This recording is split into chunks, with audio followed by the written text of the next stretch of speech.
Bismillahirrahmanirrahim. Assalamualaikum warahmatullahi wabarakatuh. Robitu billahi robba wa bil islami dina wa bi muhammadin ya ba'da.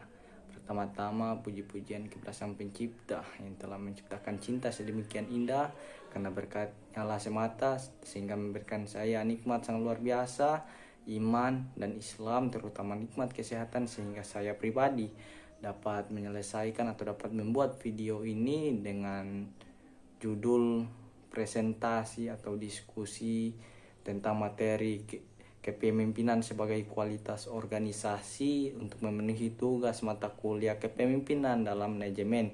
Adapun materi tentang kepemimpinan sebagai kualitas organisasi, ada beberapa poin yang saya bahas. Yang pertama adalah proses pengaruh kepemimpinan. Pemimpin adalah sebuah inti dari manajemen. Ini artinya bahwa manajemen akan tercapai jika adanya pemimpin. Ya, seorang pemimpin harus memiliki teknik mengelola dan mengatur tentang sebuah organisasi. Kenapa kita harus berorganisasi? Karena kebutuhan manusia yang tidak terbatas dengan kemampuan manusia lah yang terbatas, sehingga mendorong manusia lain untuk saling bekerja sama dengan manusia yang lain. Teori atau argumentasi itu didukung dari sebuah argumentasi dari Socrates. Dia mengatakan bahwa manusia itu adalah makhluk sosial yang tidak akan pernah bisa bertahan hidup tanpa adanya bantuan orang lain. Dan berbicara tentang para pemimpin, yaitu sebagai dalam organisasi diistilahkan sebagai ketua dan jangan sampai diistilahkan sebagai penguasa. Dan seorang pemimpin menurut Bertrand Russell adalah sosok yang nantinya akan dipilih orang-orang yang kelak mereka akan salahkan, sehingga pada akhirnya pemimpin tidak harus juga memiliki jiwa kepemimpinan, tetapi harus memiliki keterampilan dalam pemimpin untuk bagaimana dia dapat mempengaruhi organisasi tersebut agar kiranya dapat mencapai tujuan yang dari awal sudah ditargetkan, dan dapat membawa anggotanya atau anggota-anggotanya dapat terpengaruh dalam proses dia memimpin yang kita sebut yaitu kepemimpinan seorang pemimpin.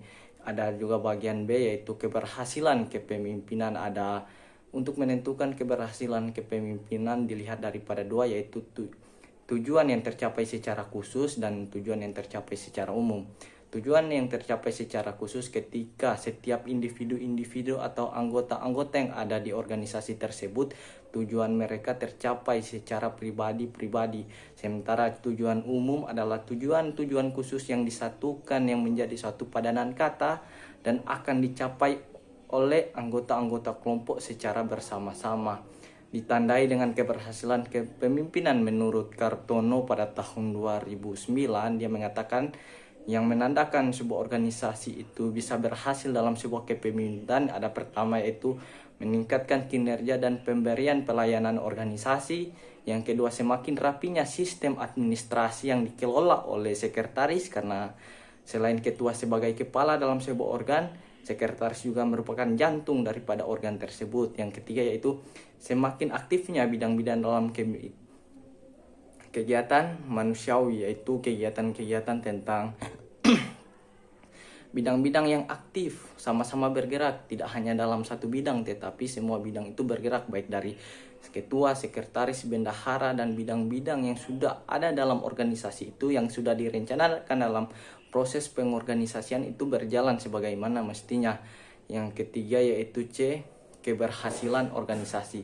Keberhasilan organisasi bisa dilihat ketika visi dan misi atau tujuan secara umum itu tercapai secara bersama-sama, atau tujuan daripada visi dan misi itu dicapai secara bersama-sama ditentukan dengan pada bagaimana pemimpin itu membawa organisasi itu sesuai dengan visi misinya yang sudah digarap dari awal, sehingga pemimpin itu untuk menentukan keberhasilan organisasi harus memiliki fungsi daripada manajemen yang kita kenal ada organizing, ada planning, organizing, equating, dan controlling, di mana terakhir dia mengontrol tentang organisasi itu apakah berhasil atau tidak suatu organisasi tersebut, atau banyaknya konflik dalam organisasi bisa juga dilihat akan keberhasilan organisasi tersebut, karena dalam konflik itulah seseorang belajar dari yang belum tahu menjadi tahu, dari yang sudah lebih tahu akan menjadi tahu lagi.